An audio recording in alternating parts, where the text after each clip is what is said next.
Donc bonjour à tous, je suis désolée pour ce petit ennui technique.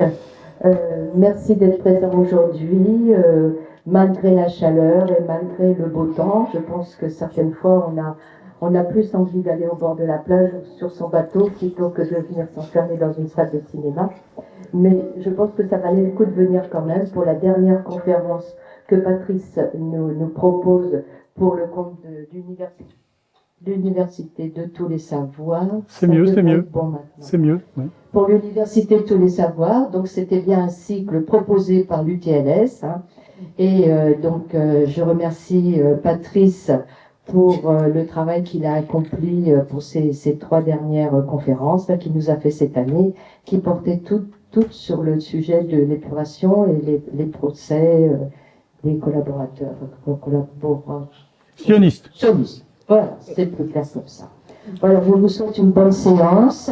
Merci d'être fidèle à l'UTLS et je vous dis à très bientôt pour certains. Et voilà, bonne séance. Ça devrait aller maintenant.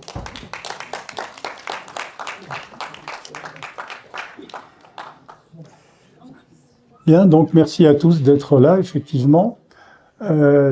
Cette conférence clôture le cycle Le crime et les châtiments que j'anime depuis plusieurs années maintenant au sein de l'UTLS. Et cette dernière année universitaire, donc, j'ai évoqué le sujet de l'épuration. Pour ceux qui étaient là, j'ai traité dans une première conférence l'épuration sauvage, puis l'épuration légale. Dans une deuxième conférence, j'ai traité les grands procès de l'épuration, procès Pétain, procès Laval, en haute cour de justice. Et puis je m'étais proposé de traiter, en réduisant la focale, si vous voulez, en ramenant un petit peu le thème sur notre région, j'ai recherché une affaire qui pouvait vous intéresser en Bretagne. Et je crois que l'histoire que je vais vous raconter aujourd'hui va vous intéresser au plus haut point parce qu'elle touche directement l'histoire de notre région. Alors, le sujet a été un petit peu défloré il y a quelques semaines, de manière tout à fait surprenante, par une journaliste de Ouest France, Julie Chitli, qui a publié, je crois que c'était le 9 mai, dans les bonnes feuilles de la page Histoire de Ouest France, a publié un article assez documenté, bien documenté, sur précisément le personnage dont je vais vous parler aujourd'hui. Ce qui perturbe un petit peu la première question que je voulais vous poser, à vous, habitants de la Côte d'Émeraude, du secteur de Dinard, Saint-Briac, Saint-Lunaire, etc. Est-ce que vous aviez déjà entendu parler de Raymond Duperron de Morin? Est-ce que quelqu'un avait entendu parler de cet homme avant que... Oui, vous. D'accord. Vous, d'accord. Ah, il y a quand même 2 personnes qui en avaient déjà entendu parler. Parce que la première surprise qui fut la mienne dans la préparation de cette conférence, c'est de constater effectivement que plus personne ne connaissait cet homme. Alors, je vais donc vous parler de l'histoire de Raymond Duperron de Morin. Vous avez devant vous le plan de ma conférence.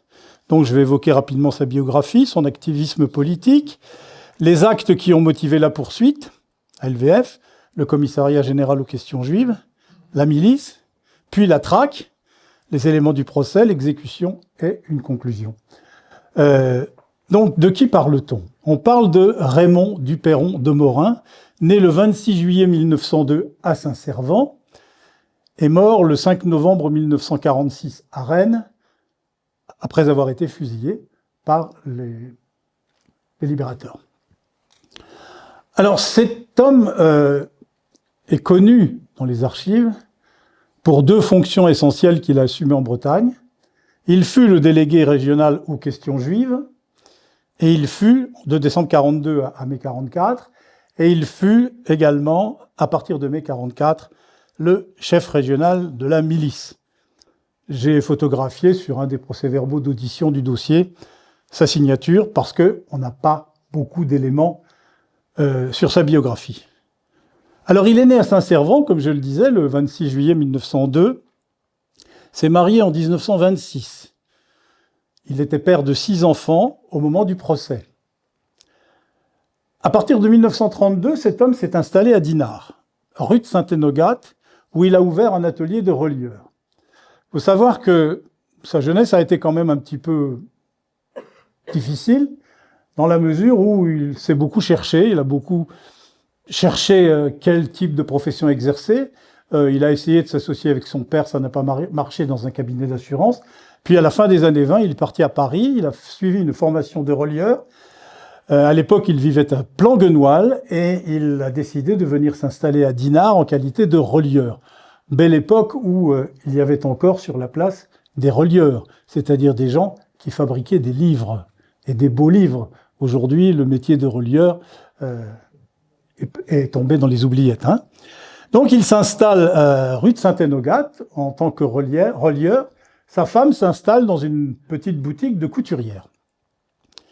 Et puis sa famille va rester à Dinard jusqu'en mai 1944. Mai 1944, ce qui fait presque une quinzaine d'années de présence, continue à Dinard au moins pour sa famille, parce que lui va beaucoup bouger, va beaucoup se déplacer. Hein. Alors le dernier domicile connu qu'il déclare dans la procédure judiciaire, c'est 116 avenue Georges V à Dinard. Alors je me suis dit, tiens, je vais aller voir où est le 116 avenue Georges V à Dinard. Ben, je ne l'ai jamais trouvé. Je ne l'ai jamais trouvé parce que je crois que la rue Georges V a été coupée en deux. Hein, et aujourd'hui, la partie où il y avait le 116, c'est la rue du Général Giraud, autre personnage important de la... Alors donc, j'ai pas pu voir où était le 116 avenue Georges V à Dinard. J'étais un petit peu embêté de ne pas l'avoir vu parce que j'aurais fait une photo, mais j'ai pas réussi. En août 1941, donc on arrive en août 1941, il s'engage dans la Légion des volontaires français contre le bolchevisme. On va revenir sur tous ces sujets. En décembre 1942, il est nommé délégué régional du commissariat général aux questions juives. Et en mai 1944, donc ça commence à être le début de la fin, hein, en mai 1944, il est nommé chef de la milice pour la région de Bretagne. Alors, j'ai pas beaucoup de photos, j'en ai une. Celle-ci, d'ailleurs, elle est publiée dans le journal de Ouest France, que je citais tout à l'heure. C'est la photo d'identité qui figure dans son dossier judiciaire, avec à côté le cachet du commissariat général, du tristement célèbre commissariat général aux questions juives. J'ai trouvé une autre photo.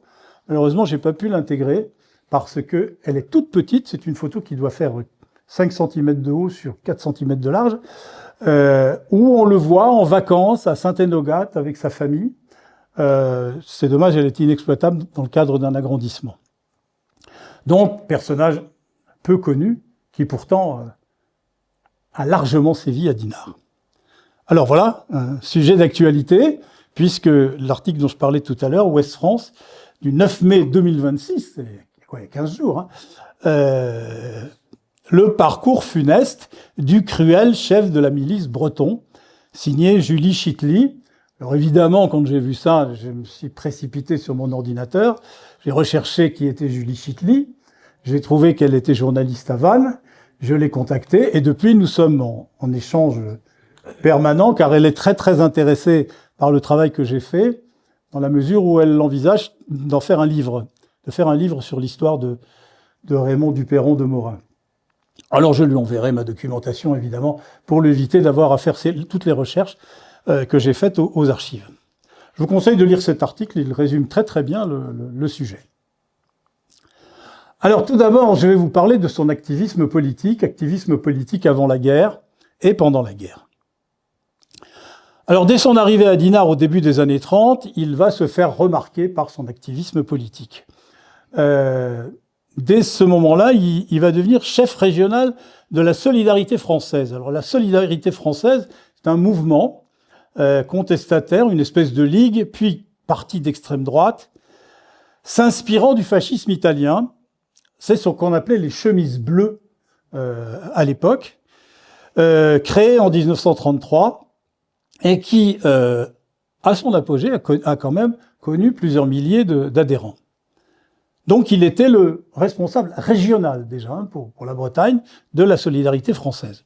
Plusieurs centaines d'adhérents, à ne pas confondre avec les mouvements nationalistes bretons qui eux aussi ont joué un rôle très important dans la collaboration. Mais ça fait l'objet d'un autre sujet que je ne traiterai pas ici. En 1936, il adresse au PSF, le Parti social français, section de Dinard. Donc à Dinard, en 1936, on crée une section du Parti social français. Le Parti social français, c'est ce que vont devenir les Croix de Feu du colonel de la Rocque. Les Croix de Feu c'était un mouvement qui s'est d'ailleurs manifesté, je crois, à l'époque des manifestations de février 1934. Et quand le Front populaire est arrivé, on a dissous un certain nombre de ligues d'extrême droite, dont les Croix de Feu, qui se sont immédiatement transformés en un autre mouvement politique, le PSF. Le 31 juillet 1937, il envoie une lettre au journal L'Insurgé. L'Insurgé est un journal d'extrême droite à l'époque. Je vais revenir dans quelques instants sur la lettre qu'il a envoyée à cet hebdomadaire de droite catholique maurassienne. Il va également devenir le correspondant en France de l'Institut international des questions juives de Francfort. Donc ça, nous sommes à la période où la guerre commence à pointer le bout de son nez. Nous sommes en 1939. En Allemagne, on crée à Francfort donc ce mouvement, enfin cet institut de recherche, entre guillemets, Institut international des questions juives de Francfort, dont le but était essentiellement d'assurer la propagande de la politique antisémite et de l'Holocauste allemand. Il s'institue correspondant français de cet organisme. J'ai pas trouvé d'autres éléments parlant de son activité dans le cadre de ce mouvement-là. En juin 1943, donc c'est un petit peu plus tard, là on est revenu en France et bien au cœur de la Seconde Guerre mondiale. Il est déjà un personnage important parce qu'en juin 1943, il crée à Rennes le Centre d'études nationales socialistes, CENS, le sens, pour répondre aux actions de la résistance contre les collaborationnistes. Alors, je vous ai parlé il y a quelques minutes de cette lettre, excusez-moi, de cette lettre qu'il a envoyée au journal L'Insurgé. Alors, j'en ai découpé un petit morceau que j'espère vous pouvez lire. Pour ceux qui auraient du mal, je vais le faire. Alors, il écrit, entre autres, « J'ai bien reçu vos circulaires et je me permets de vous faire part de mes réflexions. Votre journal est au point de vue général le journal de mes rêves. Journal d'extrême droite, fasciste, etc. Cependant, je n'approuve pas sa tendance anti-hitlérienne et monarchique. Je suis, et beaucoup de camarades, partagent mes idées pour la mystique fasciste, pour une dictature de fer, pour une alliance avec les régimes autoritaires et contre toutes les démocraties, ce qui exclut toute idée monarchique. » C'est clair. C'est clair. Hein, il pose dès le départ, avec une certaine forme de franchise, ce qu'il pense. Alors, le Sens dont j'ai parlé tout à l'heure, le Sens, c'est un organisme qu'il a créé à Rennes, dans lequel pratiquement tous les collaborationnistes de Rennes et du secteur vont adhérer sur un site qui s'appelle, je crois, Wikirennes. J'ai prélevé cette diapositive parce que Wikirennes estime que le Sens est à l'origine d'une seule action en Bretagne. Évidemment, une des plus importantes, c'est la nuit du 28 au 29 juin, c'est la nuit du 30 au 30 juin au 1er juillet, consécutive à l'assassinat de Philippe Henriot à Paris, où les miliciens, parce qu'en fait, on va retrouver dans le dossier d'instruction de cette affaire-là, les noms qu'on retrouve quand on travaille sur la milice. Alors, il y a quand même un certain nombre de personnes qui vont subir gravement les actions de ces gens, qui étaient tous des membres du Sens. Hein. Par exemple, Gaëtan Hervé, secrétaire général de la mairie de Rennes, qui est interpellé à son domicile, qui parvient à s'enfuir et qui est abattu place de la mairie. Tout ça dans la même nuit. Hein. Pierre Lemoine, greffier à la cour d'appel de Rennes, abattu à l'entrée de son appartement d'une balle de revolver. Loïc Volclair, libraire rennais, hospitalisé à la clinique de la Sagesse, quelques hommes se présentent comme des policiers à la religieuse de garde et pénètrent en force dans la clinique pour abattre le libraire rennais sur son lit vers 23h. Oscar Leroux, qui est un ancien adjoint au maire de Rennes, est blessé le 1er juillet 1944 en ouvrant les volets de sa chambre par un coup de feu tiré de la rue. Et enfin, François Château, maire de Rennes, fut également désigné par la milice pour être abattu, mais se sentant menacé, il a réussi à s'enfuir. Donc c'est une nuit d'horreur, cette nuit du 30 juin au 1er juillet à Rennes, où un certain nombre de résistants sont assassinés, sont poursuivis par la milice, certains assassinés, d'autres gravement blessés, à la suite donc de l'assassinat de Philippe Henriot à Paris. Alors, quels sont les actes qui ont motivé les poursuites judiciaires? Là, je reviens, ou je viens directement sur le dossier pénal de l'intéressé. Alors, moi, j'ai abordé le dossier en juriste. Je sais rien faire d'autre, hein. C'était mon métier. Donc, j'ai essayé d'aborder le dossier en juriste. J'ai donc j'ai décortiqué toutes les qualifications qui avaient été retenues contre lui. Alors, première grande qualification que j'ai classée sous grand A, le fait d'avoir porté les armes contre la France en 1941 et 1942, en adhérant à la Légion des volontaires français contre le bolchevisme. Ça, c'est moi qui l'écris, parce que c'est pas ça qui est écrit dans le dossier. Dans le dossier, on dit « en adhérant à la Légion tricolore ». Alors, il y a une différence entre la LVF et la Légion tricolore. La LVF, on le verra tout à l'heure, est créée en 1941. La Légion tricolore ne sera créée qu'en juin 1942, lorsque les autorités de Vichy essaieront de reprendre en main les anciens de la LVF. Hein. On va y revenir sur cette question de la LVF. Le deuxième point. Donc là, il y a quelque chose qui n'est pas très précis dans l'acte d'accusation, hein, puisqu'on nomme pas de manière précise ce à quoi il a adhéré. Hein. Et pour les juristes, c'est important de dire ce à quoi ce que l'on vous reproche. Deuxième grand point, grand B, entretenu en temps de guerre une intelligence avec l'ennemi. Ça, c'est une des composantes du délit de trahison, hein, du crime de trahison. Alors, on décline en 3 points. En 1941, en s'engageant dans la LVF, même remarque, hein, entre parenthèses, Légion tricolore, parce que dans le texte de poursuite, on écrit Légion tricolore. Et là, il y a tout de suite un point qui m'interpelle en tant que juriste. Et je pense qu'il y a des juristes dans la salle. On reprend un même fait pour lui donner une autre qualification. Hein? Le fait d'avoir adhéré à la LVF, on le lui reproche pour avoir porté les armes contre la France, ou contre ses alliés, hein, faut le dire. Hein. C'est un peu court de dire contre la France, mais le texte dit aussi ou contre ses alliés. Et puis on va reprocher le même fait dans le crime d'intelligence avec l'ennemi. Un petit peu gênant pour moi, mais enfin bon, m'a pas demandé mon avis à l'époque, surtout que j'étais pas né. Deuxième point, donc dans ce grand B, en 1943-1944, en faisant arrêter des personnes d'origine juive ou supposée telle, c'est le cœur même des poursuites qui vont être engagées contre lui. Et troisièmement, en tant que chef de la milice, sur la fin de la période, à partir de 1944. Et puis, on va greffer sur ces deux premières qualifications, qui sont des crimes, hein, punis de peines extrêmement sévères, on y reviendra tout à l'heure, on va greffer là-dessus des actes de complicité. Et on va l'inculper de complicité pour tous les actes de vol, pillage, arrestation, torture, meurtre, assassinat commis par les miliciens. En estimant qu'en tant que chef régional de la milice, même s'il ne participait pas physiquement, personnellement aux actes, il en était responsable comme donneur d'ordre. Et ça va être un débat dans son procès. Est-ce qu'il était vraiment donneur d'ordre ou pas? On va revenir sur ces questions. Là, je me suis fait plaisir parce que je trouve que manipuler de ces documents anciens, ça éveille une certaine forme d'émotion.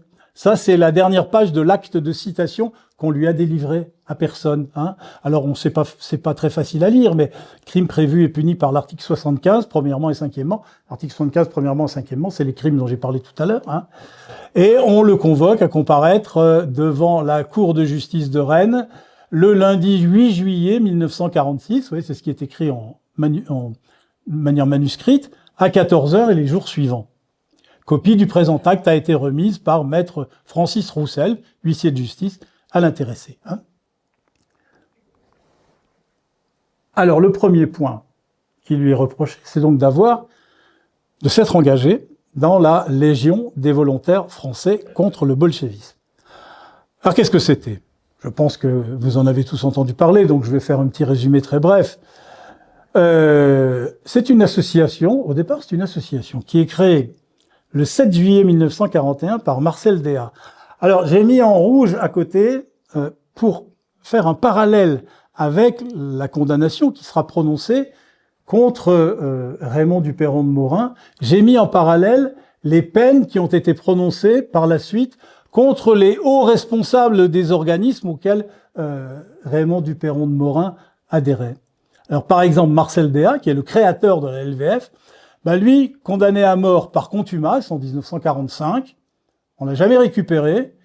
En fait, il est mort en 1955 dans un monastère en Italie protégé par les moines.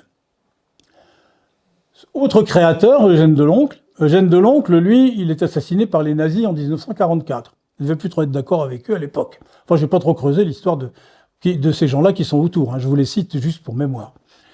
L'idée de la LVF, c'était une idée de Jacques Doriot. De Jacques Doriot, qui est mort mitraillé dans sa voiture en Allemagne en 1945. Donc vous voyez, ces hauts responsables, on va dire du pétainisme, du vichisme, vont avoir, après la guerre, des destins très différents.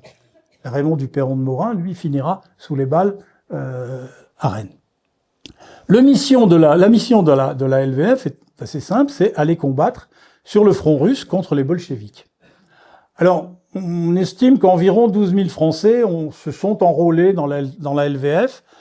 Bon nombre d'entre eux ne sont jamais partis. Les plus déterminés, alors le recrutement était à Versailles, les plus déterminés sont partis de Versailles, tout début de juillet, pour se rendre en Pologne, où ils vont intégrer des unités de la Wehrmacht, et ils vont recevoir une formation, puis ils vont être envoyés sur le front russe, en passant par la ville de Smolensk, où ils vont commettre un certain nombre d'atrocités avec les Allemands, et ils vont, au mois de décembre 1941, participer à la bataille de Moscou, devant la ville de Joutkovo. Alors, on les voit on voit leur action fin 1941. Ils sont pas très efficaces, les membres de la LVF. Ils sont pas très efficaces. C'est pas des très bons militaires. C'est surtout des gens qui ont des idées politiques très très fermes, mais n'ont pas une grande formation militaire. Et les Allemands vont très vite s'en rendre compte. On va les retrouver en 1944. Certains membres de la LVF, on va les retrouver en 1944, au moment de la débâcle allemande, où là, les Allemands vont faire feu de tout bois pour composer les unités militaires qu'ils vont opposer aux armées russes d'un côté et anglo-américaines de l'autre. Entre-temps, les membres de la LVF vont également participer à la lutte contre les partisans soviétiques. C'est ce que l'on a appelé la Shoah par balle. Alors, pour ceux qui sont allés vraiment combattre, on estime qu'il y a à peu près 2500 engagés qui sont vraiment allés combattre sur le front russe. Ils ont subi des pertes effroyables, puisque quelques dizaines seulement reviendront en France, notamment ceux dont nous allons parler, Raymond du Perron de Morin et un certain nombre d'autres personnes. Alors, quel fut le rôle, la mission de notre Raymond du Perron au sein de la LVF ? Alors, il va s'engager très tôt. Il va s'engager très tôt dans la LVF, dès le 8 juillet 1941, le jour même de la création de la Légion. Pour mémoire, je vous rappelle que l'Allemagne attaque l'URSS, c'est l'opération Barbarossa, le 22 juin 1941. Donc, c'est très proche, c'est 3 semaines après. 3 semaines après, on crée cette association LVF et notre personnage adhère immédiatement à la LVF. Je vous rappelle qu'à cette époque-là, il vit à Dinard, il est père de 6 enfants. Il quitte femme et enfants pour aller faire la guerre à l'autre bout de l'Europe. Il est affecté comme mitrailleur. On retrouve sa fiche de mitrailleur dans le dossier pénal. Il est affecté comme mitrailleur de seconde classe au 1er bataillon, 1re section, 14e compagnie du régiment d'infanterie 638 de la Wehrmacht. Très vite, il va être évacué du front russe pendant la bataille de Moscou le 8 décembre 1941, car il faisait en décembre 41, au moment de la bataille de Moscou, un froid épouvantable en Russie. Et un certain nombre de soldats allemands sont morts ou ont été gravement blessés par le froid. Lui, il va être atteint de très graves gelures aux pieds. On va le rapatrier dans un hôpital allemand où il va être soigné jusqu'à la fin du printemps 1942. Et c'est le 8 juillet 1942, très exactement, qu'il sera officiellement réformé de la LVF. Donc vous voyez, 8 juillet 41, 8 juillet 42, il aura été exactement 1 an sous les couleurs de la Légion des volontaires français dans la lutte contre le bolchevisme. Le 25 novembre 1943, donc un peu plus d'une année après, il va être nommé secrétaire régional de l'association des anciens de la LVF pour la Bretagne. Vous constatez qu'il va cumuler tout un tas de fonctions importantes et je dirais dont il n'est pas nécessaire d'entrer davantage dans l'explication pour comprendre que c'était un collaborationniste pur et dur. Alors là, j'ai mis quelques exemplaires de documents. Je ne sais pas si c'est très lisible. Le document qui se trouve donc à gauche par rapport à moi, donc pour vous c'est à gauche aussi. C'est une attestation du sous-lieutenant Roquefeuille d'Alcace, commandant par intérim la première compagnie, qui atteste bien que donc Raymond du Perron de Morin a servi dans cette unité de la LVF rattachée à la Wehrmacht.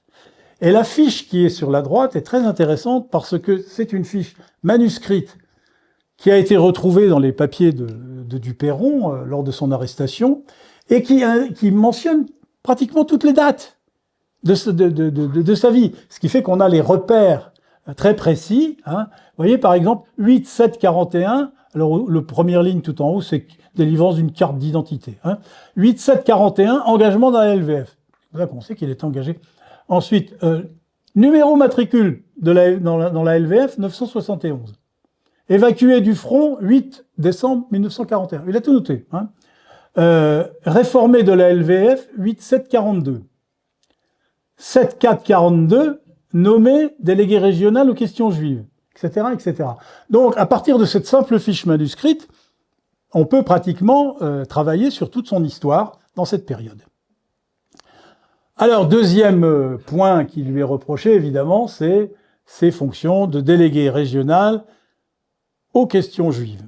Alors, vous avez sous les yeux sa carte d'identité, ou carte de, pas d'identité, carte de visite, plus exactement, sa carte de visite en qualité de Raymond du Perron de Morin, délégué régional aux questions juives. Vous avez même son numéro de téléphone pour essayer de l'appeler ce soir, si vous voulez, en rentrant chez vous.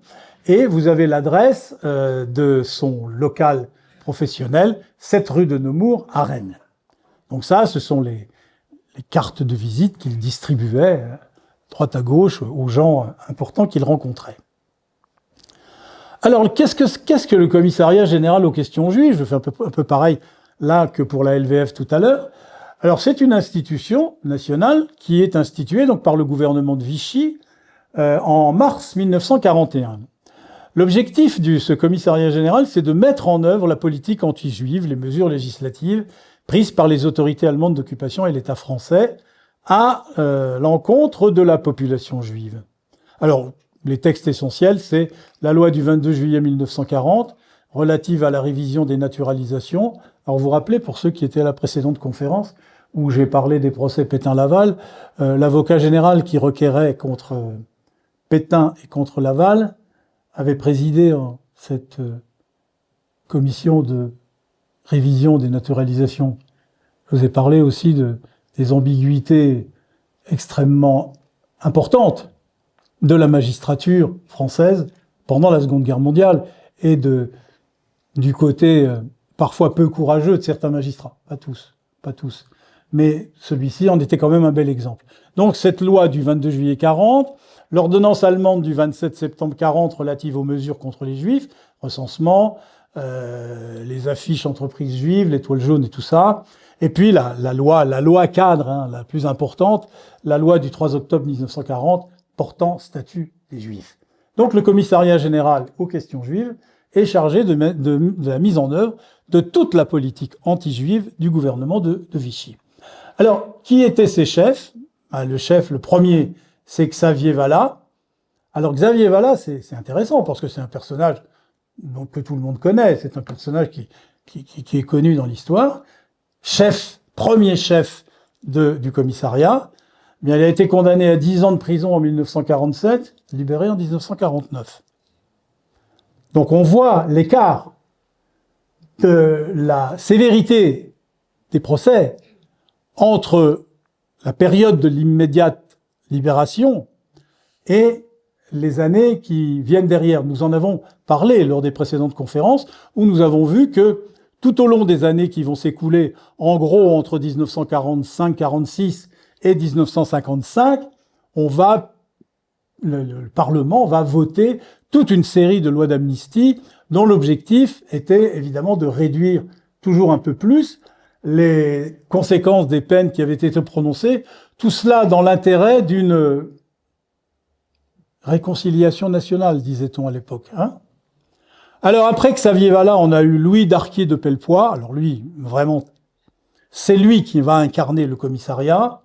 Alors il a été condamné à mort par contumace, mais va terminer paisiblement ses jours en Espagne en 1980, où il s'est enfui. Je rappelle qu'à l'époque, dans l'après-Seconde Guerre mondiale, l'Espagne, c'est Franco, un régime assez proche des régimes mussoliniens et hitlériens. Franco va accueillir un certain nombre de réfugiés politiques qui avaient des choses à se reprocher. Ce fut le cas de Darquier de Pellepoix. Et puis le troisième, c'est Charles Mercier du Paty de Clam. Alors lui, il a été arrêté en 1946. Il a bénéficié d'un non-lieu de la part de la Haute Cour de justice en 1947 parce que, et ça c'est pas contesté, il aurait joué un double jeu en tant que, cet homme-là devait sentir que les choses commençaient à mal tourner pour le régime de Vichy et il avait des contacts avec la résistance et il a aidé de nombreux résistants. Donc on l'a fait bénéficier d'un non-lieu. Alors, le rôle de notre personnage dans le commissariat général aux questions juives. Alors, nous étions arrêtés tout à l'heure à son retour donc d'Allemagne, après avoir passé ce long séjour dans un hôpital à la suite des gelures très graves qu'il avait subies en Russie. Et il cherche du travail. Il cherche du travail. Il a une famille, il a 6 enfants. Alors quand il était à la LVF, il touchait une solde. Il a 6 enfants, sa femme vivote à Dinard avec un atelier de couture ou de mercerie. Et donc il faut trouver du travail. Il va trouver du travail, toujours dans le sens de ses convictions. Le 27 octobre 1942, donc, il va être recruté comme inspecteur auxiliaire de la police aux questions juives. Quelques jours à Paris, puis très vite, on l'envoie en mission à Rennes. Le 3 décembre 1942, il est présenté au préfet régional. Alors là, on retrouve trace de cela, dans son dossier pénal. Il est présenté au préfet régional comme le délégué régional des sections d'enquête et de contrôle du commissariat général des questions juives. Ces sections d'enquête et de contrôle ayant été créées le 13 août précédent. Le 1er avril 1943, on retrouve le contrat d'engagement dans son dossier. Nous avons donc son contrat d'engagement en qualité de délégué régional pour la Bretagne du commissariat général aux questions juives. Il y a même son salaire, 3 500 francs, qui vont passer rapidement à 4 000 francs, sans les frais. Donc, c'est alors, j'ai gardé quel était un petit peu le salaire moyen à l'époque. Un ouvrier, à l'époque, gagnait 1 200 francs. Donc, c'est quand même un salaire largement au-dessus de la moyenne. Dès le 15 avril, donc 15 jours après, on lui délivre sa lettre de mission, qui est dans le dossier, sa lettre de mission officielle, et le même jour, on lui donne... pourquoi j'ai mis 2 fois, je sais pas, Petite erreur de ma part, excusez-moi. Alors, quelle est la situation des Juifs en Bretagne à l'époque? Ça, c'est relativement intéressant, parce que si on institue un délégué régional aux questions juives, c'est qu'il doit y avoir des problèmes à régler autour de la population juive. Bien, la Bretagne était une région où les habitants d'origine juive étaient peu nombreux. En fait, ils étaient de 4 origines. Tout d'abord, des descendants de réfugiés alsaciens après la guerre de 70, quand l'Alsace a été annexée par le Reich allemand. Première catégorie. Deuxième catégorie, des exilés d'Europe centrale des années 30, naturalisés ou pas. Des Juifs arrivés en France vers 1936, venant d'Allemagne et d'Europe, fuyant le nazisme. Et puis les derniers, des Juifs réfugiés du nord de la France, au moment de l'exode de 1940. Alors, il y a eu des recensements qui ont été effectués à l'époque, qu'on retrouve dans le dossier. En octobre 1940, il y avait 372 Juifs, dont 172 étrangers en Ille-et-Vilaine. C'est pas énorme, hein. 372 Juifs, dont 172 étrangers, ça veut dire qu'il y avait 200 personnes de confession juive en Bretagne qui n'étaient pas étrangères, qui étaient français.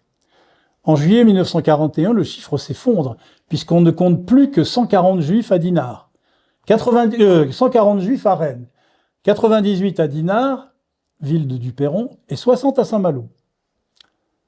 Ce sont des statistiques que je trouve dans le dossier pénal, hein. Alors, dès le départ, donc, Duperron commence à intervenir dans le secteur à partir de décembre 1942, janvier 1943. Alors, il ne faut pas oublier qu'avant 1943, il y avait quand même un certain nombre de familles, notamment sur Dinard, qui avaient été inquiétées par les Allemands. Cependant, après sa nomination, Duperron va éprouver un malin plaisir, une joie particulière, à faire preuve d'un zèle tout particulier dans sa ville d'élection. Un exemple. Courant du mois de janvier 1943, il se rend accompagné des Allemands qu'il commande. C'est lui le chef. C'est pas les Allemands le chef. Les Allemands ne sont là que pour procéder à l'arrestation. Il se rend chez un commerçant de Dinard, monsieur Samuel Guelfand. Un monsieur qui a 70 ans, il est fourreur, et là, il fait procéder à l'arrestation de Guelfand par les Allemands. Guelfand est emmené à Rennes. De Rennes, il part pour Drancy. De Drancy, il part pour l'Allemagne. Personne ne sait ce qu'il est devenu après. Mais il ne se contente pas de faire arrêter Samuel Guelfand. Il pille littéralement son magasin, y compris des vêtements de valeur, notamment des fourrures, qui appartenaient à des Dinardais qui avaient déposé ces biens dans le magasin de M. Guelfand pour les faire réparer. Et d'ailleurs, ça va y avoir un ramdam pas possible à Dinard après cette affaire-là, parce que des gens vont se plaindre, vont écrire au préfet de région, vont aller voir le maire, on va voir tout ça après, pour dire, mais enfin, on aimerait bien quand même récupérer nos affaires, parce que il a embarqué M. Guelfand, mais il a aussi tout pillé chez lui. Donc vous voyez un petit peu la moralité du personnage. Alors ça va créer un certain nombre de réactions, et des réactions troublantes. Par exemple, le 9 janvier 1943, le commissariat général aux questions juives, par l'intermédiaire de son directeur administratif à Paris, envoie une demande d'enquête au préfet de région à Rennes sur le compte de Duperron de Morin. Et la demande d'enquête est formulée de telle sorte que il est absolument certain, pour moi, que quelqu'un est allé porter le paix, si vous me permettez cette expression, au plus haut niveau, sur le comportement de Duperron, parce qu'on demande quelle est sa moralité, etc., dans cette enquête. Comme dans tous les services administratifs du monde entier, une demande parisienne du 9 janvier 1943 est immédiatement transmise au préfet d'Ille-et-Vilaine, qui, le 19 janvier 1943, transmet cette demande d'enquête au sous-préfet de Saint-Malo, lequel répond le 1er février 1943, avec comme conclusion de son rapport, vous avez le texte de la conclusion sur la partie droite de la diapositive, J'estime, en raison des renseignements fournis par le maire, ainsi que de ceux contenus dans la lettre ci-jointe, destinée à monsieur le préfet régional, que la candidature de monsieur Duperron ne peut être maintenue. Et alors là, il y a une phrase manuscrite qui est sans doute de la main du préfet lui-même et que je vais vous lire, c'est ce que j'ai écrit en haut parce que c'est difficilement lisible. Ne peut être maintenu, donc ou, qu'il ne peut être maintenu, ou qu'il y a lieu, ou de réviser sa nomination qui a produit une bien déplorable impression. Donc le préfet d'Ille-et-Vilaine, dès le mois de janvier 1943, est parfaitement informé du comportement scandaleux de cet homme, à Dinard, et le fait savoir au commissariat général aux questions juives à Paris. À côté du préfet, le maire de Dinard de l'époque, le commandant Jeanne, dénonce le comportement de Duperron dans une lettre dont je n'ai pas pu m'empêcher de vous mettre un extrait. Je vais vous la lire. « Les esprits se montent. Si cela continue, je crains le pire. Et cependant, j'avais réussi, je crois, à faire l'union nationale derrière le gouvernement du maréchal. » Donc le maire de Dinard, à l'époque, était un brave maréchaliste. Mais quand même, ça mérite réflexion, le comportement de ce maire de Dinard. Parce que bien que maréchaliste, cet homme reste un légaliste, avec une certaine forme de morale. Parce qu'il écrit « Il est des actes d'individus isolés qui peuvent faire beaucoup de mal. Les actes de M. Duperron sont dans ce cas. Je vous serai donc très obligé, monsieur le préfet régional, de prendre toute mesure utile pour arrêter les méfaits de M. Duperron. S'il n'est pas nommé, il n'a aucun pouvoir, surtout contre des individus ariens, parce que dans une autre partie, la lettre fait 2 pages, dans une autre partie de sa lettre, il dénonce des arrestations de juifs, de demi-juifs, c'est-à-dire de gens issus d'un couple dont une seule des parties était juive, voire même d'épouses non juives de juifs. Donc, vous voyez, il a une certaine légalité. Bon, on peut être d'accord ou pas d'accord avec les distinguos que fait le maire de Dinard de l'époque, mais cet homme a une forme de moralité qui le conduit à dénoncer le comportement de Duperron. Alors, à Dinard, on prouvera au procès l'arrestation et la déportation d'un certain nombre de personnes, surtout au début de son mandat d'ailleurs, dans la période, on va dire, hiver 42-43, printemps 43. Alors donc, Samuel Guelfand, 26 janvier, Simon Konstantinovski en janvier 43, Lucien Manuel en janvier 43, vous voyez, tout ça est concomitant, c'est à la même époque, et puis Marthe Veil, l'épouse Bader, en janvier 44. À Saint-Malo, il fera également procéder à l'arrestation des époux Leclerc le 14 décembre 1942. Évidemment, la dénonciation du préfet et celle du maire n'a eu aucune suite, puisqu'il va continuer à sévir jusqu'à la fin, on va dire. Alors vous allez me dire, c'est pas beaucoup les Dinardais. C'est pas beaucoup parce que nous verrons tout à l'heure que dans le dossier pénal ne sont cités que les noms des personnes dont les cas sont effectivement retenus comme plaintes.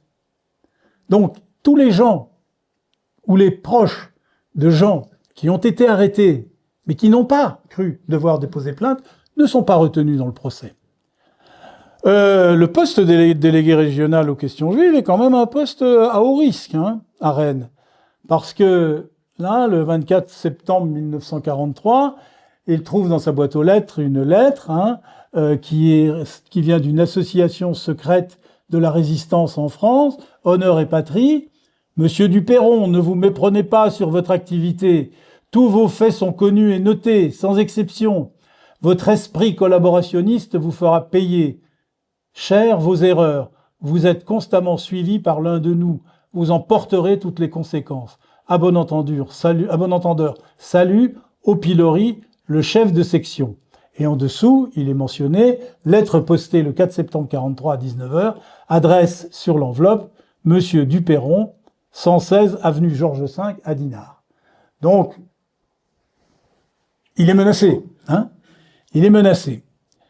Bien plus, le 28 mai 1943, il a été victime d'une tentative d'attentat par engin explosif déposé dans ses bureaux de Rennes par un inconnu.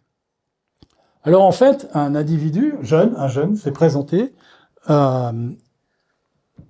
ça marche toujours. Un jeune s'est présenté à son bureau. La secrétaire a ouvert la porte. Il a remis un colis. La secrétaire a pris le colis, l'a posé sur son bureau. Le jeune a disparu. Et alors je tire tout ça de l'enquête de police, hein, et des témoignages effectivement de la secrétaire et de Duperron lorsqu'ils ont été entendus. Et quand Duperron soulève le colis et s'aperçoit qu'il y a un petit peu de poudre sur le bureau. Donc il ne l'ouvre pas, il appelle les services de la sûreté allemande, il appelle la police, le colis va être ouvert, effectivement c'était une bombe artisanale, qui était donc destinée à exploser au moment où il ouvrirait le colis. L'enquête a été menée par la 3e brigade de police et de sûreté de Rennes, qui est l'ancêtre des SRPJ, et cette enquête, évidemment, n'a strictement rien donné. Il faut croire qu'il a bien travaillé, Duperron, pendant toute la période où il était délégué aux questions juives pour la Bretagne, puisque le 3 mars 1944, Darquier de Pellepoix soi-même, c'est sa signature en bas de la lettre manuscrite, lui envoie une lettre de félicitations au moment où où Darquier va quitter ses fonctions à la tête du commissariat général. Hein. Il lui écrit, au moment de quitter mon poste, je tiens à vous remercier des services que vous avez rendus au commissariat. Par votre travail et votre dévouement, vous avez assuré la bonne marche de votre service malgré les difficultés nombreuses que nous avons rencontrées. Veuillez agréer, monsieur. Bon, c'est une lettre de courtoisie, passe-partout, voilà. Merci de m'avoir soufflé le mot. Mais quand même, c'est signé de Darquier de Pellepoix lui-même. Hein.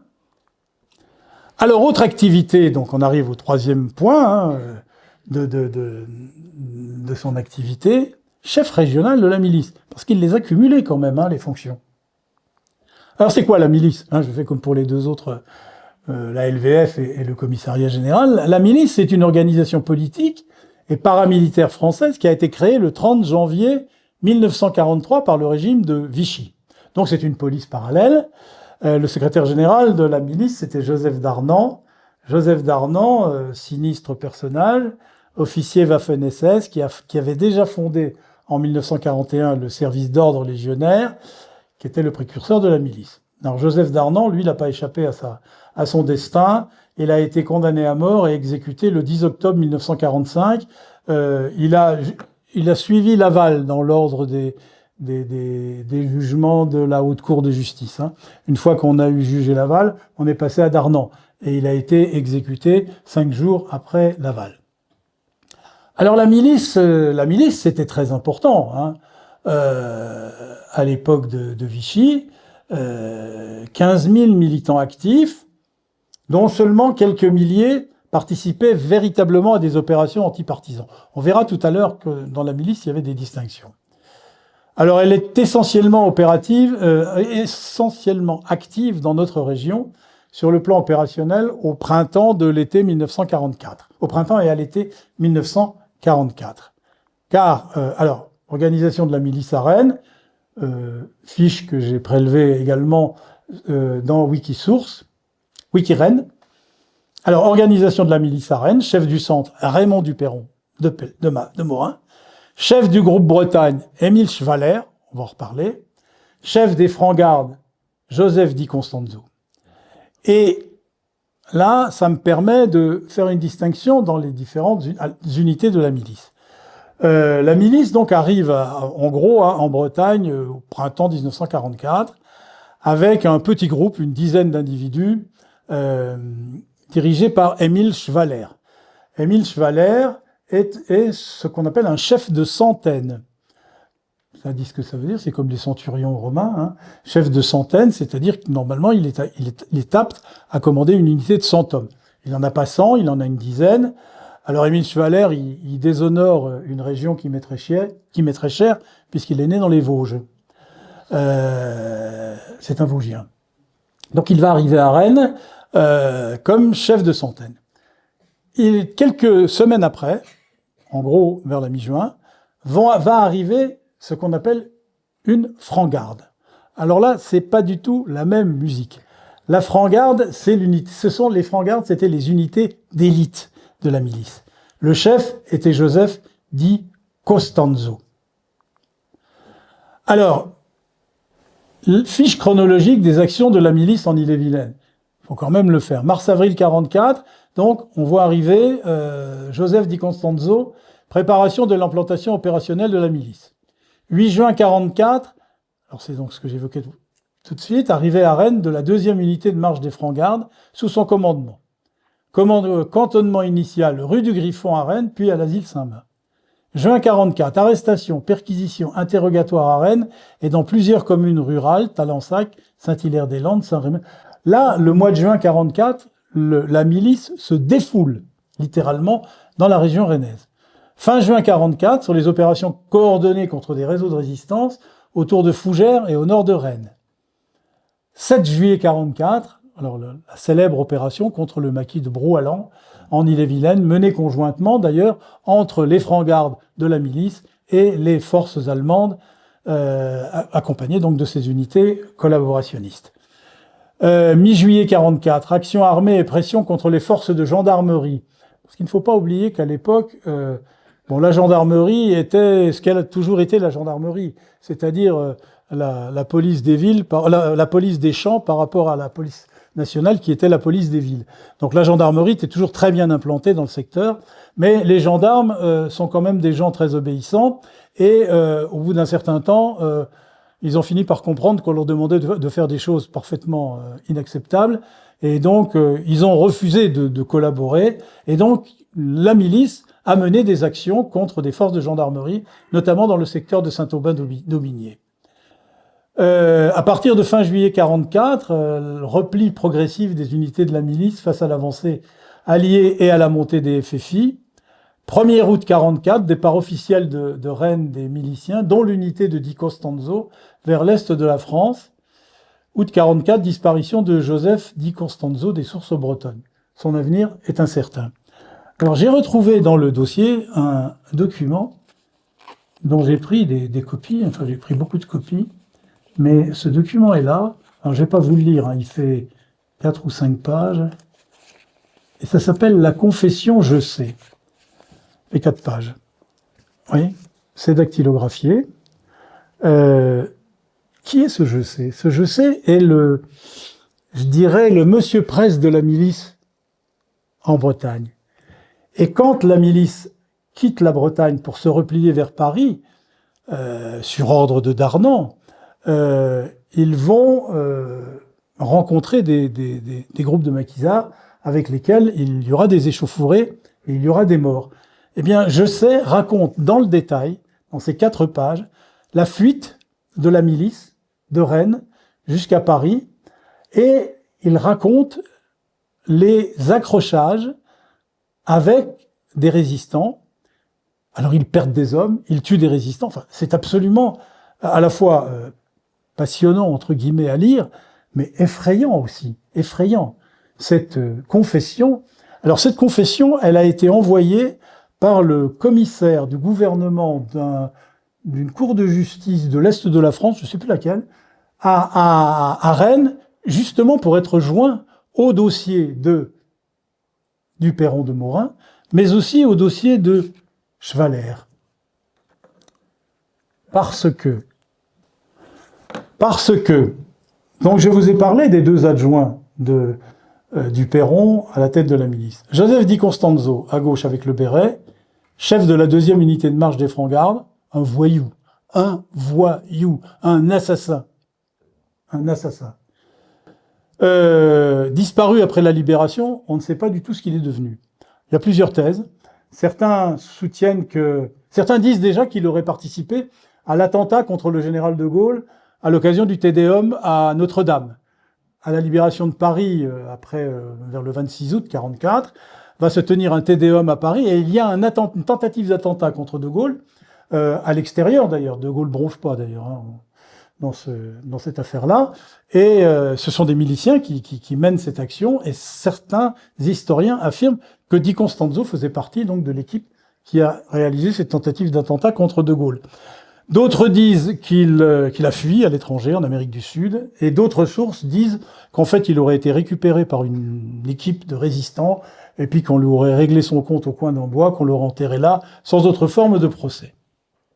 Par contre, Émile Schwaller, le Vosgien, qui était chef de centaine, qui participait à toutes les opérations menées par Di Constanzo pour le compte de la milice dans la région de Rennes. Hein. Schwaller, lui, il est jugé en même temps que Duperron. Parce que lui, il va être arrêté. Il va d'ailleurs subir le même sort. Il sera exécuté le même jour que Duperron.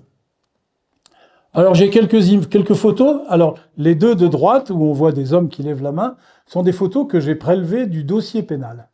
La photo de gauche est une photo des archives allemandes, où l'on voit des miliciens, quoi. D'ailleurs, on voit bien, sur les deux photos de droite, l'homme au béret, c'est Di Constanzo. Hein.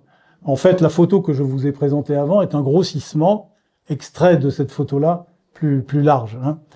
Donc là, ils ont arrêté des résistants et ils vont leur faire subir le sort que nous connaissons. Alors, la traque de Raymond Duperron de Morin. Je vous rappelle que la ville de Rennes a été libérée le 4 août 1944. Que les miliciens s'enfuient de Rennes à partir du 1er août, sur ordre de Darnan. Hein. Darnan dit « repliez-vous tous sur Paris », donc c'est la fameuse épopée dont j'ai parlé tout à l'heure. Donc ils vont à Paris, puis au fur et à mesure de l'avancée des Alliés, ils vont partir en Allemagne. Alors il y en a qui vont aller en Allemagne et qui vont se retrouver dans des châteaux.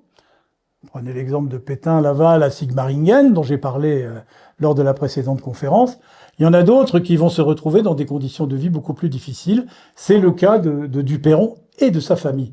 Parce que ce que je ne vous ai pas dit, c'est qu'à partir du début de 1944, il a fait déménager sa famille de Rennes pour occuper un appartement spolié à une famille juive, un grand appartement, puisqu'il avait 6 enfants, et il vivait à Rennes, depuis le début de l'année 44, il vivait à Rennes. Il est donc parti de Rennes avec sa famille, direction Paris, puis direction Wittelsberg, en Allemagne, qui est dans la Hesse, près de la ville de Marbourg, où donc il se retrouve avec toute sa famille. Et là, il va se plaindre, on voit des lettres dans lesquelles il dit c'est parfaitement inadmissible, c'est intolérable.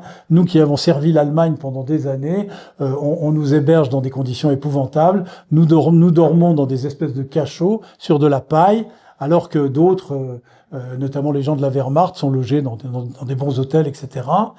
Et alors, est-ce qu'il se rend compte que les carottes sont cuites, si vous me permettez cette expression, ou est-ce que il se dit je vais peut-être essayer de sauver ma famille quand même. Quoi qu'il en soit, en mois de mars 1945, il va partir, lui, tout seul, de Wittelsberg. Il va errer en Allemagne, direction notamment du sud, vers la Suisse, où il va finir par se faire arrêter par les autorités alliées qui vont le remettre aux autorités françaises. Il va être rapatrié à Paris. Là, à Paris, au moment de son rapatriement, il va comparaître devant un commissaire de police d'une unité qui s'appelle la Sûreté aux armées, qui va procéder à son premier interrogatoire le 24 mai 1945. Hein. Donc là, la guerre est finie. Hein. L'armistice a été signé le 8 mai à Reims. Le 8 mai à Reims et le 9 mai à Berlin, comme tout le monde sait, puisque les Russes n'ont jamais accepté de signer à Reims. Les Russes voulaient qu'on signe à Berlin, là où ils avaient remporté leur plus grande victoire. Enfin, Staline, quand on dit les Russes, c'est Staline. Donc, 24 mai 45, on est 15 jours après l'armistice, il est entendu par un commissaire à Paris, il parle, il fait aucune difficulté pour reconnaître les faits. Pendant ce temps-là, on ne s'est pas endormi en Bretagne, on l'a cherché. C'est ainsi que dès octobre 1944, dès le 13 octobre 1944, le préfet de Quimper signale son cas au préfet régional en disant j'attire votre attention sur le cas de ce Coco, qui était le délégué régional aux questions juives et qui a sévi partout en Bretagne. Parce que je vous ai parlé des arrestations sur Dinard, on est resté sur le contexte dinardais, mais il fait arrêter des gens partout, en Bretagne, dans le Morbihan, dans le Finistère, dans les Côtes-d'Armor, un peu moins dans les Côtes-d'Armor.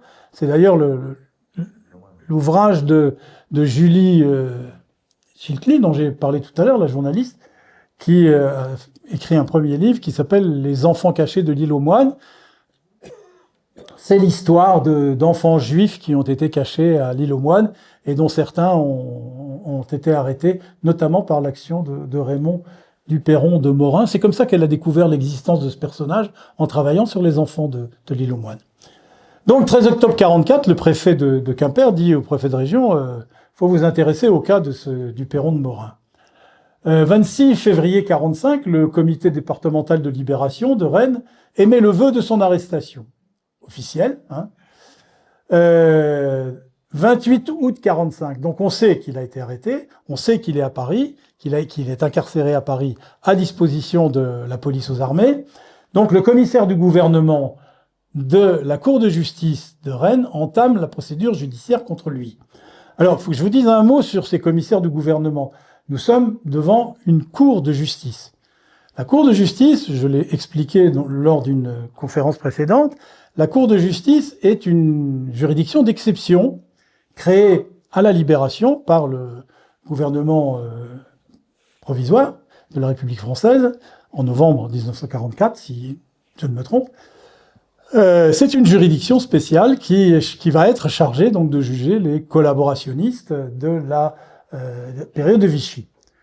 Le commissaire du gouvernement, c'est l'équivalent du procureur de la République. Mais c'est pas le procureur de la République. C'est peut-être un magistrat, ça peut être un magistrat. Il y a des cours de justice dans lesquels c'était des magistrats, mais ça pouvait être aussi un juriste, un avocat, un notaire, quelqu'un qui avait particulièrement agi positivement pendant l'occupation. Et donc, ce commissaire du gouvernement entame la procédure judiciaire contre lui par la délivrance d'un réquisitoire d'informations contre lui.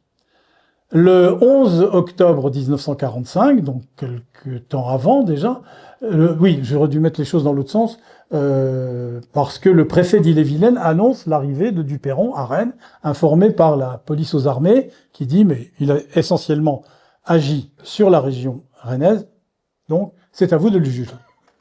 Et le 23 octobre 1945, Duperron est incarcéré par le juge d'instruction, M. Gauthier, qui lui est un magistrat professionnel, juge d'instruction de la Cour de justice, ça c'est compliqué, qui va donc le placer sous mandat de dépôt. Mais nous sommes toujours dans l'étude de la traque contre Duperron. Pendant ce temps-là, on s'est également beaucoup démené et beaucoup agité dans le secteur de Saint-Malo-Dinard à l'encontre de Duperron. Je vous rappelle que pendant tout le mois d'août 1944, les combats vont faire rage à Saint-Malo, je ne vous apprends rien, et ce n'est que le 17 août que la garnison allemande du fort d'Alette va se rendre. Cézanne se rendra d'ailleurs un petit peu plus tard. Dès le 5 septembre 1944, les renseignements généraux mènent une enquête à Rennes sur le compte de Duperron, mais notamment pour ses agissements sur le secteur de Dinard. Le lendemain, le procureur de la République de Saint-Malo, donc vraiment le magistrat professionnel en charge de l'action publique, demande au commissaire de police de Dinard de procéder à la recherche des collaborationnistes. On trouve d'ailleurs dans le dossier d'instruction le rapport du commissaire de police de Dinard qui liste tous les individus, j'ai les noms, tous les individus qui ont collaboré avec les Allemands et le régime de Vichy à Dinard pendant la Seconde Guerre mondiale, essentiellement par rattachement à des mouvements pétainistes. 11 septembre 1944, la police remet un rapport, donc la police de Dinard, remet un rapport au procureur de la République de Saint-Malo sur le compte précis de Duperron. Donc le dossier commence à s'étoffer, le dossier pénal, le dossier judiciaire, qui va conduire au jugement de l'intéressé. Le 19 septembre 1944, le commissaire donne donc ce fameux rapport dans lequel il liste les collaborationnistes de Dinard. Alors, je vous disais tout à l'heure qu'il y avait relativement peu de Dinardais qui avaient été visés. Parce que, et là nous en avons la preuve, extrait du journal Ouest France du 8 octobre 1945. L'arrestation de... Alors, je l'ai grossi, donc ce qui fait qu'il est un petit peu difficile à lire, mais je pense que vous y arrivez. En tout cas, je vais lire l'essentiel. L'arrestation de Raymond Duperron, chef régional de la milice. Le cabinet du juge d'instruction, près la cour de justice de Rennes, nous prie d'insérer. Donc, c'est une insertion légale à la demande du juge d'instruction. Et que dit le juge d'instruction? Il dit « Raymond Duperron de Morin, 43 ans, ex-commissaire aux questions juives et ancien chef régional de la milice, vient d'être arrêté. Toutes les personnes qui ont des plaintes, retenez bien ce mot, qui ont des plaintes à formuler contre cet individu doivent le faire le plus rapidement possible, soit en s'adressant à monsieur le commissaire du gouvernement près la cour de justice de Rennes, soit à monsieur Gauthier, juge d'instruction numéro 2. » Donc c'est un appel de la part du juge en charge de l'affaire aux personnes qui ont eu affaire à Raymond Duperron de Morin. Et les personnes qu'on va retrouver dans la prévention, c'est-à-dire dans la liste des poursuites, sont les personnes qui se sont manifestées. Ce qui explique qu'il y a un certain nombre de personnes qui ne vont pas apparaître dans la liste des victimes de Duperron sur Dinard et ailleurs, tout simplement parce qu'elles ne se sont pas manifestées. Et on n'a pas retrouvé tout le monde, évidemment, notamment ceux qui sont partis définitivement pour Hohenwald et qui ne sont jamais revenus. Alors, quels sont les éléments principaux du procès? Dès le 24 mai 1945, devant le commissaire de police aux armées, il fait la déclaration suivante. « J'ai fait fausse route et je le regrette. » Alors, est-ce que c'est sincère? Est-ce que c'est une déclaration de circonstance? On le sait pas.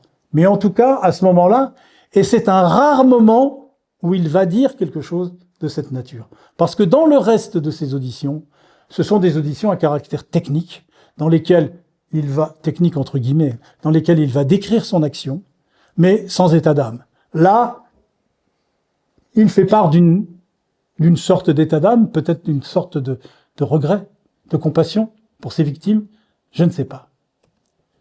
Alors la presse annonce le procès. Et ce qui est paradoxal, c'est Julie qui me les a envoyées, ces coupures, là, parce que moi, je les avais pas trouvées. Ce sont des coupes, elle est journaliste de Ouest France, elle a des accès aux archives de Ouest France. C'est très difficile de manipuler les archives de Ouest France. Moi, j'ai beaucoup de mal. Et donc, on a des petits articles. Alors, on a Ouest France le 18 juillet, à gauche, qui annonce donc un chef milicien et un bourreau des Juifs à la cour de justice. Et puis, le journal Le Populaire, qui annonce 2 sinistres criminels devant la cour de justice de Rennes. Mais c'est des tout petits encarts, en bas de page. En bas de page. Donc, je me pose la question de savoir si vraiment, à l'époque, on donnait l'importance que l'on donne aujourd'hui à tous ces événements. Quand on va voir quand même la liste de ces victimes, c'est quand même totalement effrayant. Archives départementales, je l'ai mis parce que je trouve intéressant que les gens sachent, que l'on sache que aux archives départementales, on conserve beaucoup de dossiers, que ces dossiers sont souvent manipulés par des chercheurs, des historiens, même des historiens en herbe comme moi. C'est pour vous montrer l'état de la page de garde du dossier judiciaire conservé aux archives. C'est vraiment en très mauvais état. Et c'est vraiment le problème, c'est que ces dossiers sont des dossiers qui sont conservés, mis à disposition des chercheurs, mais à force d'être manipulés, ils sont en mauvais état. Et ils sont surtout déclassés. Et ça, c'est très très embêtant quand on travaille sur les originaux. Alors, les données du procès. L'audience va débuter le lundi 8 juillet à 14h pour s'achever le 12 juillet. 5 jours de procès. Alors, l'audience est présidée par monsieur Bourriel, président de chambre à l'époque à la Cour d'appel de Rennes, dont on parlera peut-être à la fin de ce débat. Il est assisté de 4 jurés titulaires. Monsieur Léon Chemin, monsieur Georges Bourdet, monsieur Roger Fraga et une dame, madame Nicole Marguerite. Donc la Cour, c'est un juge professionnel et 4 jurés titulaires, plus 3 jurés suppléants. Pourquoi 3 jurés suppléants? Quand ça va durer 5 jours, un des jurés titulaires peut tomber malade. Donc, les jurés suppléants assistent à toute l'audience et en cas de besoin, ils vont remplacer un juré suppléant défaillant, titulaire défaillant. On pose des conditions quand même. Tous âgés de 25 ans minimum. Ça peut se comprendre. N'ayant pas cessé de faire preuve de sentiments nationaux. Donc tous ceux qui ont collaboré ou fricoté avec les Allemands ou le régime de Vichy, circulez, il n'y a rien à voir. Hein. Vous ne serez pas juré dans les cours de justice.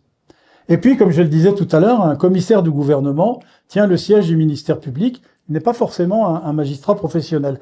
Alors, j'ai pas réussi dans toute la procédure à lire effectivement exactement le nom de ce magistrat, de ce monsieur Guibert ou monsieur Guillière. Si quelqu'un peut m'aider, je serais volontiers intéressé. Alors, il faut savoir que la Cour de justice, c'est une institution qui surplombe un certain nombre de sections. La Cour est divisée en sections. Il y a plusieurs... Savoir qu'à l'époque, on jugeait à tour de bras. Donc, ces pauvres M. Bourriel et ses jurés étaient dans une section, et puis il y avait d'autres sections qui siégeaient à côté. Le commissaire du gouvernement, qui siège dans cette affaire-là, est un adjoint, en fait, du commissaire du gouvernement général, si je puis dire, qui chapeaute la totalité de la Cour de justice. 5 accusés au départ dans l'affaire. Raymond Duperron de Morin, Émile Schwaller, donc chef de centaine de la milice, dont j'ai parlé, j'ai mis les noms en gras. Puis il y a 3 autres personnes qui sont visées par la prévention. Joseph Di Costanzo, André Cartissier, milicien en fuite, Denis Fasse, milicien en fuite. Di Costanzo, je vous en ai parlé. Les 2 autres, rien trouvé sur le compte de ces 2 personnages. Je ne sais pas s'ils ont été jugés par la suite ou pas jugés. S'ils étaient en fuite, j'ai pas de nouvelles. Hein. Donc seuls Duperron et Schwaller vont être jugés à cette période-là. Pour les 3 autres, on va opérer ce qu'on appelle une disjonction du dossier. Et on les jugera plus tard. Pourquoi on disjoint ? Parce que on va les juger, mais on va les juger selon une procédure différente qui s'appelle la procédure de contumace, qui n'est pas la même à l'époque que la procédure de l'accusé présent. Alors, Di Costanzo, j'en ai parlé. On va quand même entendre 70 témoins, enfin 70 témoins vont être convoqués, 58 répondront présents à l'audience. Donc c'est quand même une audience assez massive. Hein. Alors qu'est-ce qu'on va retenir ? Eh bien, les éléments que j'ai évoqués tout à l'heure au début de ma conférence, le port d'armes contre la France ou ses alliés, l'intelligence avec l'ennemi, Légion tricolore, l'intelligence avec l'ennemi, arrestation des Juifs, intelligence avec l'ennemi, chef de la milice, et complicité d'intelligence avec l'ennemi. Quand on récapitule cas par cas les faits qui vont être jugés, on s'aperçoit que pour les faits de complicité, donc la dernière rubrique, perquisition effectuée par la milice, c'est visé comme ça, on détaille pas, on dit pas ce que c'est. Mais pour les autres, 13 vols commis par des miliciens. Alors ça va de vols de voitures, à des vols de motocyclettes, à des stocks impressionnants de bouteilles d'alcool. Dans un bar à Rennes, ils volent plusieurs milliers de bouteilles de cognac. 36 arrestations commises par des miliciens. Ça, c'est ce qui est écrit dans la prévention. Je vais vous donner un petit commentaire après. 29 actes de violence commis par des miliciens. En gros, les actes de torture que commettaient les miliciens dans leurs locaux. 15 homicides commis par des miliciens. 15 homicides, quand même, commis par des miliciens. 4 assassinats ou tentatives d'assassinat à Rennes suite à l'attentat contre Henriot, dont j'ai parlé tout à l'heure, hein, la nuit du 29 juin au 1er juillet 1944. Et 6 actions menées contre la résistance, dont l'action menée contre le maquis de Brouhalan. Alors, c'est très très intéressant de lire ça. C'est énorme. On passe des heures à lire les comptes rendus de toutes ces affaires-là, mais tout y est. Tout y est. L'histoire du maquis de Brouhalan, par exemple, qui est quelque chose qui est très connu en Bretagne, eh bien, si vous voulez entrer dans le détail, il faut aller lire ce dossier aux archives départementales, car vous avez tous les éléments de l'instruction de ce dossier. Alors, il y a une petite observation que je voulais faire, là, c'est, vous voyez, je liste, 13 vols, 36 arrestations, 29 actes, etc. 36 arrestations commises par des miliciens. On oublie. On oublie quoi? On oublie les Juifs. Ils sont sans doute dans ces 36 arrestations. Mais comme c'est pas détaillé au moment où on écrit la prévention, on ne sait pas. Mais on oublie les Juifs. On parle d'arrestations commises par les miliciens. C'est pas les miliciens qui arrêtaient les Juifs. C'est pas les miliciens. C'est les Allemands qui arrêtaient les Juifs avec Duperron de Morin, assistés parfois par la police nationale ou par la gendarmerie nationale. Et là, moi je trouve que c'est assez caractéristique de la façon dont on a traité l'Holocauste immédiatement après la guerre. Je trouve.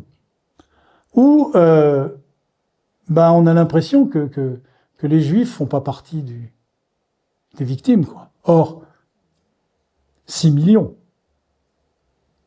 6 millions de Juifs exterminés par les nazis, avec la complicité de Français. Ça, il faut le savoir. C'est une tache sur notre histoire. Alors, les personnes qui sont arrêtées à Dinard et qui figurent au nombre des victimes listées qui ont pu donc se constituer partie civile à l'audience. Alors, monsieur Isaac Franck, qui a été arrêté en 1942, qui était commerçant à Dinard, Samuel Guelfand, dont j'ai déjà parlé, Simon Konstantinovski, dont j'ai parlé aussi, Lucien Manuel, et Marthe Veil, épouse Bader. Ces personnes-là font partie sont des Dinardais, ils font partie des victimes du procès. Et ils étaient présents pour certains ou représentés pour ceux qui malheureusement ne pouvaient pas être là. Le secrétaire de la mairie de Dinard de l'époque, M. Auguste Lemeur, est entendu. Et il va déclarer, en parlant du Perron de Morin, « Il a été la terreur de tous les Dinardais et le plus grand criminel que Dinard a eu à supporter pendant l'occupation. » Et personne ne le connaît aujourd'hui. Bizarre. Est-ce que les Dinardais ont effacé ça de leur mémoire? Je ne sais pas. Mais on peut se poser la question. Comment se fait-il que cet homme qui est présenté à l'époque par le secrétaire de la mairie, un personnage qui sait de quoi il parle, terreur de tous les Dinardais, le plus grand criminel que Dinard ait eu à supporter pendant l'occupation. Et avant les arrestations, de nombreux Juifs habitant Dinard avaient été expulsés de la ville par les autorités allemandes. Curieusement, d'autres personnes, israélites pour la plupart, ont été inquiétées à Dinard, mais ne figurent pas dans les poursuites. Mais on retrouve, au gré de la lecture des pièces de procédure, on retrouve leur nom. Monsieur Lévy, demeurant chemin des Corbières, j'en sais pas plus. Alors le mari de Madame Bader, qui elle figurait au dossier de poursuite, un certain monsieur Gabet, dont je pense que certains ont le souvenir encore à Dinard, monsieur d'origine russe, Roger Gay, monsieur Roger Gay, qui fera 3 mois de prison avant assignation à résidence dans la Sarthe avec sa famille. Ces gens-là ont été également interpellés par l'intermédiaire de Duperron. Alors l'audience. Une observation essentielle.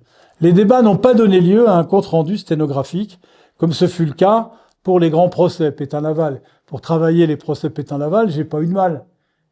Je suis allé chercher les livres que je vous avais montrés à l'époque, des comptes rendus in extenso des procès de Pétain et de Laval, parce que ceux-là ont été sténographiés et ensuite publiés. Le procès du Perron de Morin, comme la grande majorité des procès de la Libération, n'ont pas eu ce privilège, ce qui fait qu'on ne sait pas ce qui s'est dit dans l'audience, parce que personne n'en a pris note. On sait quand même que 5 jours seront nécessaires pour juger les 2 accusés, Duperron et Chevaler. Donc, on prend quand même son temps pour écouter les victimes. 74 témoins sont appelés. 60 se sont présentés. 58 témoins à charge, 2 témoins à décharge. Les témoins à décharge, c'est des miliciens qui étaient en tôle en même temps que Duperron, qui vont être jugés à d'autres audiences.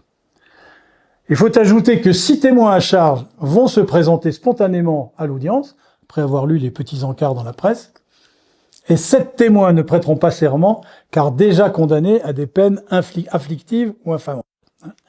Donc, c'est quand même une masse considérable d'auditions auxquelles il va être procédé.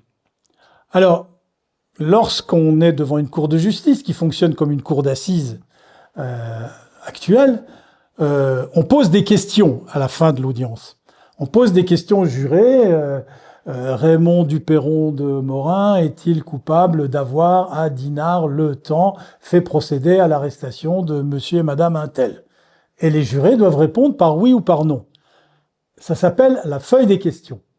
Pour vous montrer un peu ce que c'était à l'époque, j'ai pris la photocopie d'une seule page de la feuille des questions. Mais vous voyez que nous sommes déjà au paragraphe 77, 78, 79, 80. C'est dire qu'il y en a beaucoup avant et qu'il y en aura beaucoup après. Alors, le verdict. Il y aura des acquittements partiels. La Cour retient contre Duperron de Morin, alors je ne parle que de Duperron, je ne parle pas de Chevaler. La Cour retient contre Duperron 149 chefs de condamnation, mais elle va prononcer quand même 17 acquittements partiels, notamment acquittement partiel pour 5 cas de complicité de meurtre. Alors, Duperron de Morin, je ne sais pas si je vous l'ai déjà dit, était poursuivi pour ses actes de complicité en sa qualité de chef régional de la milice.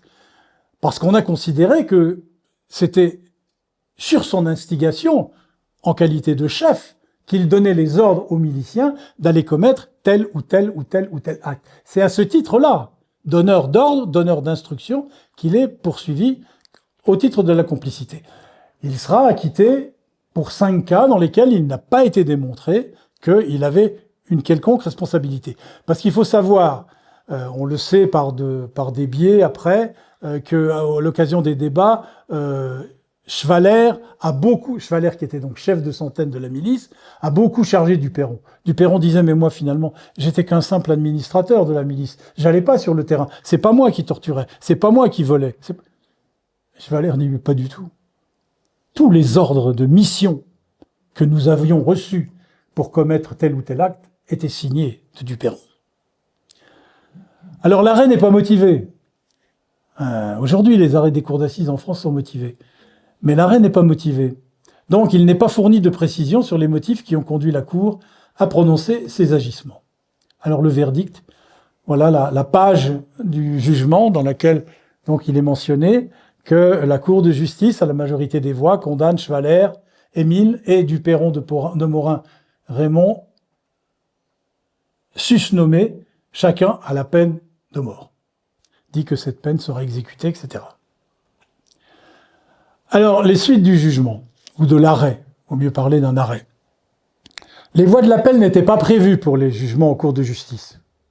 Ça aussi, c'est une exception assez caractéristique d'une justice un peu expéditive. La voie de l'appel n'est pas prévue. Donc, seul le pourvoi en cassation est possible. Raymond Duperron de Morin va user de cette voie ultime de recours. Mais là, autre particularité, ce n'est pas la Cour de cassation à Paris qui va juger en tant que juridiction de cassation, ce qui est le cas normal. Mais si on avait soumis à la Cour de cassation tous les arrêts de Cour de justice de l'époque, on y serait peut-être encore.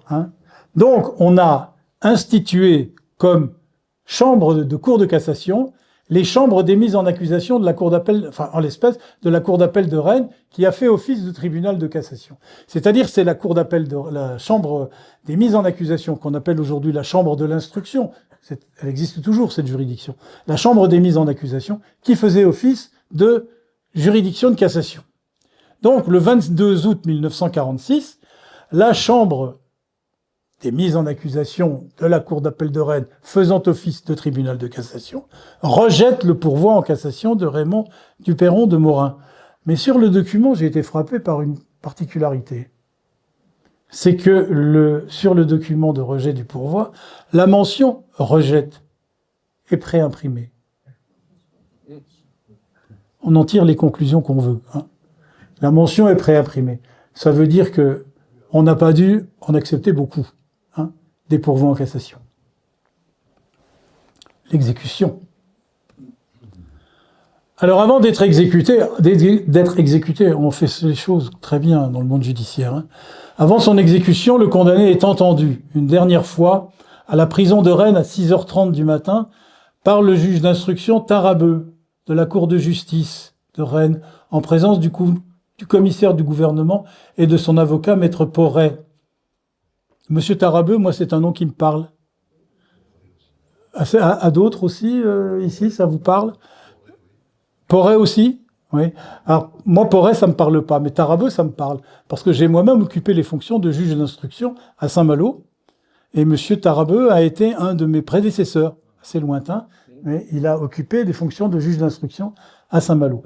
C'est d'ailleurs une grande famille de magistrats, parce que je crois qu'il y a encore un fils ou un petit-fils qui exerce dans la magistrature et qui exerce d'assez hautes fonctions. Le juge d'instruction Tarabeu est tout jeune à l'époque. Hein. Et alors le juge, donc Tarabeu, va recueillir les dernières déclarations de Duperron. Je n'ai aucune déclaration à vous faire. Tout ce que je vous ai dit antérieurement est valable. Et plus spécialement en ce qui concerne les exécutions du 30 juin 1944, auxquelles je suis complètement étranger. Donc il ne conteste rien, il conteste qu'une chose. La fameuse nuit du 29 juin au 1er juillet, à Rennes, cette chasse aux sorcières effectuée par les miliciens contre des résistants à la suite de l'exécution, de l'assassinat de Philippe Henriot. Mais c'est émouvant quand même de voir ça, de voir que l'homme qui dit ça, qui signe, bah dans 1 heure il sera mort, quoi. Même si c'était une crapule. Le mur d'exécution au centre de tir de Coët-Logon à Rennes, où Duperron, de Morin et Chevaler vont être exécutés. Ils vont être conduits à 7h50 devant ce mur. Mur d'exécution du centre de tir, où furent exécutés 16 collaborationnistes condamnés par la Cour de justice de Rennes et 10 militaires allemands condamnés par le tribunal militaire de Rennes. Hein. Le procès-verbal de transcription de l'exécution, ça fait froid dans le dos. Procès-verbal constatant l'exécution à mort des nommés Chevaler, Émile et Duperron de Morin, Raymond. Alors, il y a force de détails. Bon, c'est pas utile que je vous lise tout ça, mais il y a force de détails. C'est écrit comme seuls les juristes savent écrire. Hein. C'est-à-dire qu'on va entrer... Alors, on sait, par exemple, qu'était présent, le greffier s'appelle Monsieur Lambert, que Monsieur Tarabeu est là aussi, que le commissaire du gouvernement est présent. C'est d'ailleurs pas celui qui était à l'audience, c'est Monsieur Chédeville. Alors Monsieur Chédeville, son nom parle, car c'est lui le commissaire du gouvernement en chef de la Cour de justice. Et puis également les avocats. Alors nous avons comme avocat Maître Porret, quelqu'un dit que ce nom lui parle, mais nous avons comme avocat de Chevaler Maître Lecomte. Et Maître Yves Lecomte, c'est un magistrat que j'ai bien connu à Saint-Malo. Un avocat. Car il a été bâtonnier. Hein. Moi, je suis arrivé à Saint-Malo en 1980. Yves Lecomte était déjà un avocat bien assis hein, dans la profession à cette époque-là. Et je me souviens d'une conversation que j'avais eue avec Maître Lecomte. Nous avions des origines communes. Il avait des origines dans l'est de la France, ce qui lui avait donné l'autorisation de me dire un jour que j'étais aussi têtu qu'un Vosgien. Je lui ai dit oui, les Vosgiens sont têtus. Là, il dit oui, je le sais, parce que moi aussi j'ai des origines vosgiennes. Et Maître Lecomte m'avait fait part de confidences.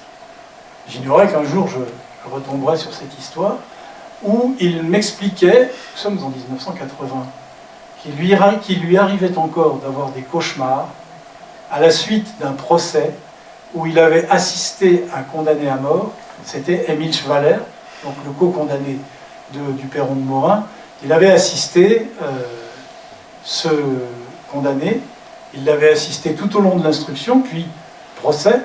Il avait d'ailleurs indiqué que c'était assez difficile parce que à l'époque il y avait pénurie de papier et on ne pouvait pas obtenir comme ça facilement des copies. Et donc il n'avait pu consulter l'intégralité du dossier que la veille au soir du début de l'audience, il y avait passé la nuit. Et il m'expliquait que cette affaire le tourmentait parce que dans sa mission d'avocat, il avait échoué, puisqu'il l'a défendu et on l'a exécuté. C'eût été très difficile qu'il y ait un autre verdict. Mais c'est dire toute la grandeur aussi de ce métier d'avocat. Voilà donc le procès verbal d'exécution. Le journal Ouest France va rendre compte, mais pareil, hein, vous voyez, c'est pas 5 colonnes à la une, hein, c'est 2 petites colonnes comme ça, rend compte de l'exécution des intéressés. Alors, comme je l'ai dit, la Cour de justice de Rennes a prononcé 46 condamnations à mort au 1er avril 1947. Alors, cette statistique, elle est de qualité parce que c'est la statistique fournie par le commissaire du gouvernement près la Cour de justice de Rennes dans une note adressée au préfet d'Ille-et-Vilaine à l'époque. Donc 16, parce qu'on lit tout et n'importe quoi sur les condamnations à mort qui ont été prononcées pendant cette période-là. Donc 46 condamnations à mort, 16 exécutions. Ce qui explique que 30 personnes n'ont pas été exécutées. Certaines ont été graciées, d'autres avaient été condamnées par contumace et n'ont pas été retrouvées. Alors je dis cependant les chiffres exacts des condamnations et des exécutions restent sujets à caution. Puis on confond aussi les condamnations des cours de justice et du tribunal militaire. Le tribunal militaire ne jugeait que les infractions militaires commises par des militaires. Bon, les miliciens n'étaient pas des militaires, jugés par une juridiction civile. Par contre, le commandant rennais de la SS a été jugé, condamné et exécuté. Voilà, je vous remercie.